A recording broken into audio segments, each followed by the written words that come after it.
मैंने सारे चिप्स खा लिए। I ate all the chips.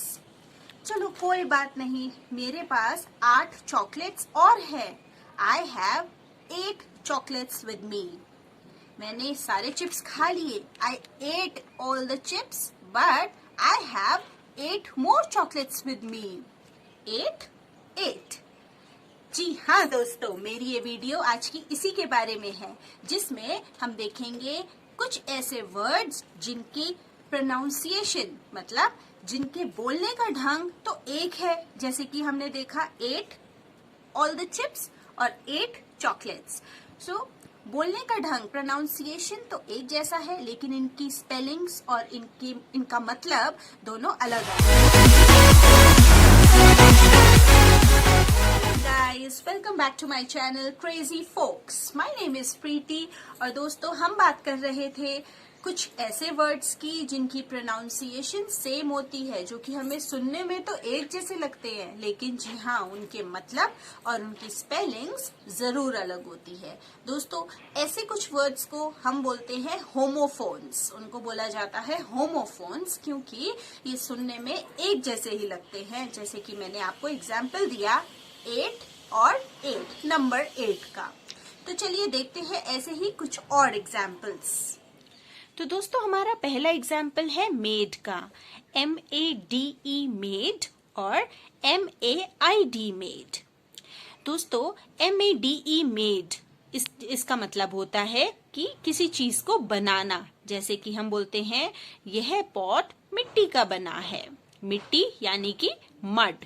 This pot is made up of mud. जब हम बात करते हैं MAID की, इसका मतलब होता है हमारी काम वाली बाई, जो कि हम जैसे बोलेंगे कि आज मुझे सारा घर का काम खुद ही करना पड़ा क्योंकि मेरी काम वाली बाई नहीं आई। सो हम उसको बोलेंगे I had to do all household work myself because my maid didn't came today. सो ये देखा हमने मेड MADE मेड और MAID मेड में डिफरेंस। दोस्तों हमारा दूसरा एग्जाम्पल है प्लेन का, PLAIN प्लेन यानी कि सीधा रास्ता, कोई पहाड़ी रास्ता नहीं, सीधा रास्ता, प्लेन रास्ता। और दूसरा है PLANE। जब हम बात करते हैं एरोप्लेन की तो हम PLANE यूज करते हैं, जैसे कि The surface of this new road is very plain and smooth, यानी कि यह नई रोड जो बनी है वो बहुत ही प्लेन है और बहुत ही स्मूथ है, बहुत ही सीधी है। जब हम बात करते हैं PLANE की, इसका मतलब कि एरोप्लेन में बैठना, जैसे कि मुझे कभी मौका नहीं मिला प्लेन में बैठने का। I never got a chance to sit on a plane. तो इस केस में हम ये वाला प्लेन यूज करेंगे। इसी तरह से हमारा तीसरा एग्जाम्पल है न्यू का, KNEW और NEW। दोस्तों इस वर्ड में देखिए स्पेलिंग में सिर्फ के का फर्क है, एक न्यू में के आ जाता है फिर भी उसको हम न्यू बोलते हैं, और दूसरा NEW को भी हम न्यू बोलते हैं। जब हम बात करते हैं KNEW की, इसका मतलब कि कुछ चीज पता होना, तो हम बोलते हैं I knew you'll going to be late, मतलब मुझे पता था कि तुम लेट होने वाले हो। जब हम बात करते हैं न्यू की यानी कि NEW, इसका मतलब नया, तो हम बोलेंगे शर्मा जी ने नई कार लाई है। Sharma ji bought a new car। दोस्तों हमारा नेक्स्ट एग्जाम्पल है आइडल का, IDLE IDOL। दोनों आइडल है लेकिन इन दोनों का मतलब अलग अलग है। IDLE इसका मतलब है खाली बैठना, बोर होना और बिल्कुल खाली बैठना, जैसे कि हम बोलेंगे कि मैं खाली बैठी हूँ और घर पे बोर हो गई हूँ।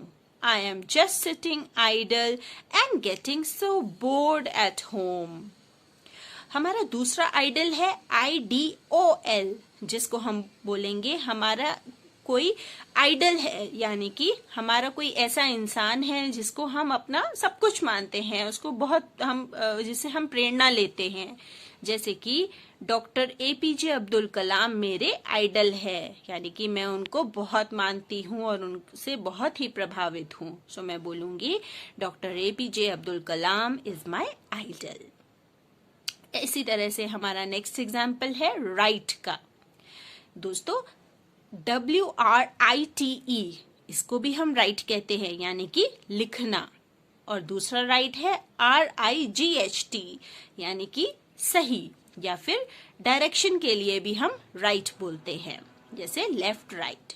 जब हम बात करते हैं WRITE की राइट की, तो हम ऐसे बोल सकते हैं कि मुझे आप अपना नाम टेस्ट पेपर में ऊपर को लिखिएगा, तो write your name on top of the test paper.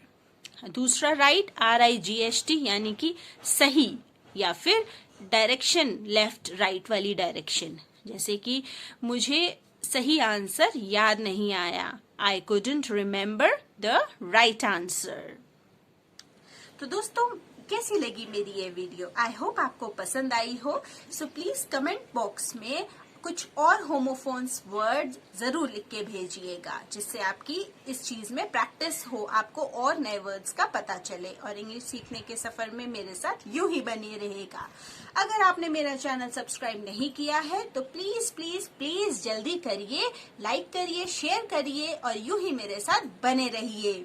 तब तक के लिए stay home, stay safe, bye bye.